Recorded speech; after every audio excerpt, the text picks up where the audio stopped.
Un saludo cordial, bienvenidos a este video donde estaremos hablando del libro Los Jinetes de la Coca. Precisamente hablaremos de los capítulos número 7, que es el lavado de dólares, de igual manera el capítulo número 8, que es la extradición, y el capítulo número 9, que es la mafia no perdona. Mis compañeros estarán relatando cada capítulo y de igual manera dando sus puntos de vista a continuación. Iniciaremos con esta exposición que trata con el capítulo 7, que habla sobre el lavado de dólares. Bien dicho, el libro habla sobre que en 1978, con la doble balanza o consecuencia de la bonanza, la cafetera y la marimbera, los bancos colombianos encontraron la manera cómo entrar al paraíso fiscal del lavado de dólares. Las principales agencias de la banca colombiana en el exterior se abrieron en Panamá, en las Bahamas, en las Islas Caimán y en Miami. Luego de un tiempo se abrieron también en Nueva York, en Buenos Aires, en Santiago de Chile y en Lima, donde ahí en esos países se empezó a manejar gran parte del lavado de dólares colombiano. Para el reciclaje del dinero de la mafia, con miras para ingresarlo a Colombia, se empezaron a crear fábricas con capacidad de exportar e importar diversos productos, casi siempre asentando en Bogotá, Cali y Medellín. En el caso de los Rodríguez Orejuela, trabajaban y exportaban con dos grandes empresas, con Apacol S.A. y Exportadora Caribe. Estaba conformado por diferentes tipos de personas que eran los encargados de ingresar el dinero de los Rodríguez a Colombia. Luego, a pasar de unos meses, el gobierno de Estados Unidos empezó una investigación.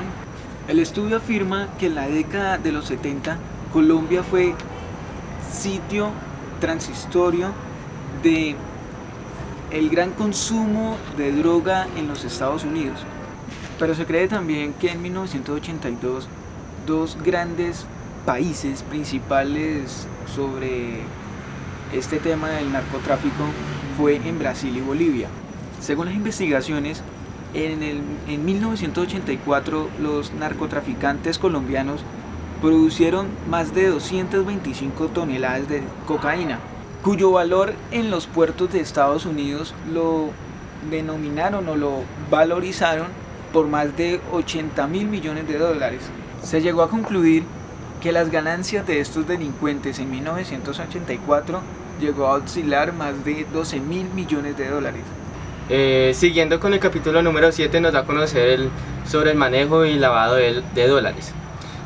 Nos cuenta que el narcotráfico colombiano manejaba tanto dinero que hacía que las sucursales bancarias llegaran a ser saturadas. Nos cuenta que este dinero llega también por medio de extorsiones y secuestros que manejan los carteles colombianos y manejo de la cocaína. También se realizaba el cambio de dinero de billetes falsos mediante joyerías o estaciones de gasolina. El presidente Michel sí le propone a Carlos Leder realizar una amnistía. El propósito de esta amnistía era que finalizara el narcotráfico en Colombia. El capítulo 8 se titula La extradición, así que escucharemos a nuestro compañero Jason Castaño, quien hablará un poco del tema. La extradición. En la década de los 70, 80 y 90, donde cogió más fuerza el narcotráfico en Colombia, las relaciones del gobierno con el narcotráfico y la actividad de lavados de activos trajo consigo lo que sería la extradición. El 14 de septiembre de 1976 culminó en Washington un extenso periodo de negociaciones diplomáticas iniciadas en la administración de Turbay Ayala, cuando Cyrus Vane, secretario de Estado de los Estados Unidos, y Virgilio Vargas, embajador de Colombia en ese país, suscribieron dos tratados bilaterales. Por una parte, la extradición de nacionales acusados de narcotráfico, de delitos conexos, y por otra, el intercambio judicial de pruebas. No solo con estos tratados se verían afectados los narcotraficantes y parte del gobierno, sino también los contrabandistas de esmeraldas, quienes fueron los primeros en ejercer presión sobre el gobierno de aquella época. coca. Ya en 1977, la embajada estadounidense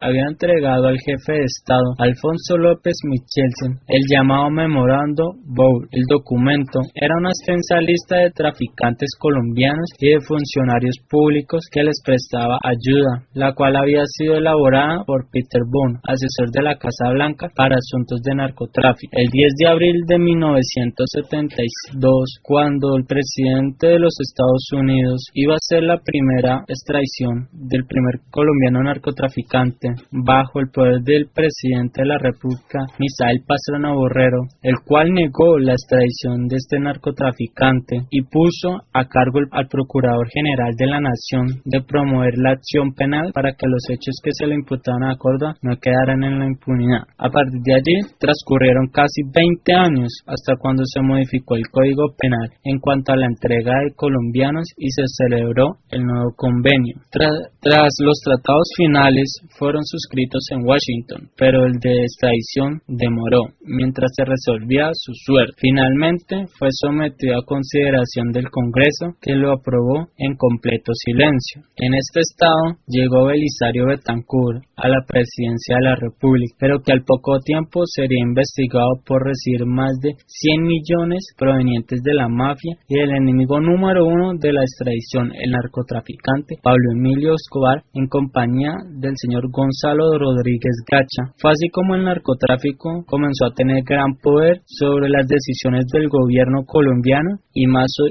que todo sobre el tratado de extradición. Bueno, pues continuando con este capítulo, la extradición, que hace parte de la historia en Colombia, considero que fue una de las maneras más sádicas y trágicas en que estos narcotraficantes, que supuestamente le estaban huyendo a la justicia, aún así continuaban haciendo daño. Pero sobre todo el caso de aquellos que aparentaban ser confiables ante la luz pública, estos mismos cayeron en las garras de estos, o por decirlo así, en sus trampas, como lo fue el caso del periodista William Bedoya. Este periodista se había reunido con uno de los hombres de más confianza de Leder. Lo que este no suponía es que esa conversación estaba siendo grabada, donde él le ofrecía una cantidad de dinero para que no se realizara la extradición de Leder. Días después se dio a conocer dicha grabación en los medios de comunicación. Siendo el mismo día de la publicación, se encontró que William Bedoya había muerto. Luego de un tiempo se archivó este caso, ya que uno de los jueces que estaba a cargo de la investigación de la muerte de ese periodista descubrió el almacén donde él había comprado un veneno con el que aparentemente se había quitado la vida. Continuar hablando de las tradiciones, continuar hablando de las cortinas que se daban aparentemente por muchos, supuestamente líderes políticos, quienes por miedo a perder la vida llegaron a negociar con el enemigo, en este caso los narcotraficantes. Algunos quisieron ser inteligentes y sacar la tajada, pero pues esto les costó la vida. Este libro también resalta uno de los casos más trágicos que sucedió en Colombia, lo que fue la toma del Palacio de Justicia en noviembre de 1985. Y es que aparentemente los narcotraficantes hicieron un trato con el M-19, trato que lamentablemente les funcionó, pues durante la toma se dio baja a 12 magistrados. Lo más curioso de esa toma fue que para ese mismo día, la misma hora, se tenía predestinada una reunión donde se tocaría el tema acerca de la extradición. Y justamente aquellos que estaban, por decirlo así, a favor de que se realizara la extradición de estos narcotraficantes que radicaban en Colombia, fueron los que llevaron las consecuencias. Este lamentable hecho llevó a que ingresaran nuevos magistrados, de los cuales también fueron muchos asesinados y amenazados.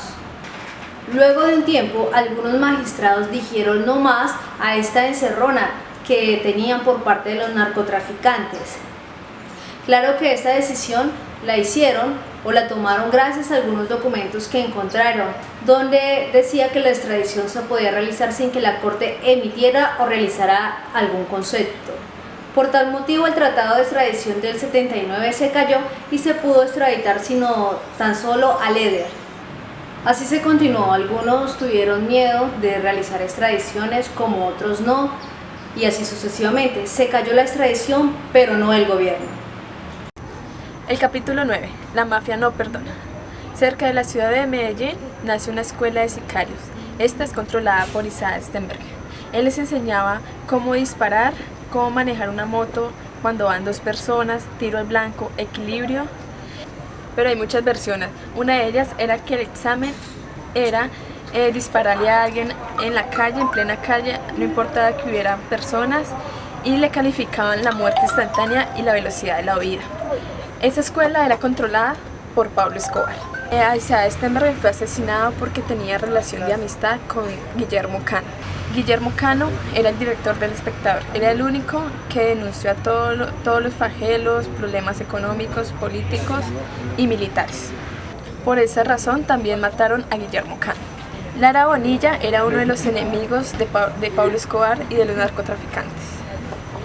Fue avisado que lo iban a asesinar. Él, por miedo de su vida, se fue y se escondió, pero no fue suficiente porque fue interceptado por los hombres de los narcotraficantes y fue asesinado el 30 de abril de 1984. Tras la muerte de Lara, el juez de Bogotá, Tulio Castro, llamó a audiencia a Pablo Escobar y a 12 personas más como actores principales de la muerte de Bonilla. 3 meses después del ajusticiamiento fue asesinado el juez que llevaba este caso. Había muchas personas que manifestaban que Pablo Escobar era el actor principal de la muerte de Bonilla, pero el juez de la República archivó el proceso y dejó tranquilo a Pablo Escobar. Como lo menciona Fernanda en el capítulo número 9, La mafia no perdona de los jinetes de la coca, se da la escuela de sicariatos. Prácticamente esto arranca en la ciudad de Medellín. De igual manera, el promotor de esa parte fue asesinado por uno de sus mismos alumnos. De igual forma, en este periodo, el señor Pablo Escobar Gaviria estaba como representante a la Cámara por el Partido Liberal Colombiano. En esa época, pues él tenía gran poder y se ocultaba ante la justicia con el lema de ser un representante honesto del departamento de Antioquia. En ese momento fue expulsado también del Partido Liberal Colombiano y llegó a una nueva vertiente del Partido Liberal, Nuevo Liberalismo, donde estuvo el gran y reconocido ibaguereño tolimense Santofimio Botero, que después fue acusado de una muerte de un magnicidio. Entonces, prácticamente en este capítulo donde la mafia no perdona, se juzga a Pablo Escobar también por la muerte de un gran personaje, del señor Rodrigo Lara, pero posteriormente a ello fue dejado en libertad.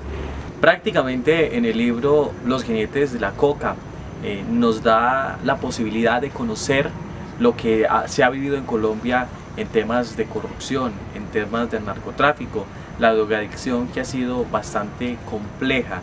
Definitivamente leer este libro durante la materia de gramática nos da la posibilidad de que conozcamos esa historia y de no repetirla. Ese es el mensaje pues final de parte de este equipo, donde pues cada uno entrega un aporte significativo porque pues ha tenido el interés mayor de revisar cada hoja y de hacer también reflexiones de vida. Un abrazo para todos y les deseamos que pasen un feliz fin de semestre.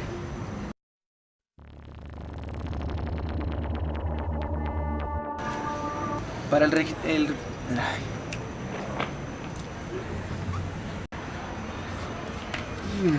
olvidó.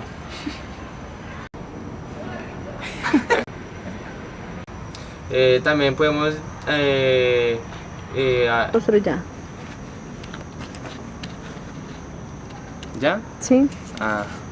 Continuando con el capítulo 7 pero que no sé cómo. A continuación daré... No, espere.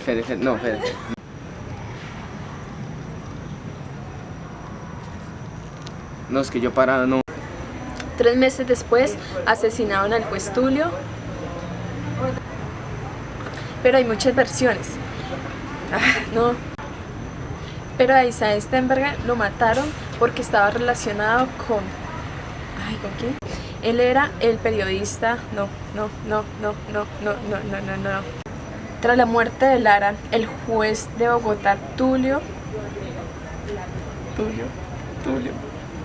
Juliana, ahí te ves. Venga, siéntense. Ahí se... 1, ¿Qué fue lo que dije yo ahorita? 3. prácticamente en el libro La mafia de la coca, los jinetes de la coca, que se trata de... Pues considero que también fue algo trágico y sádico en cuanto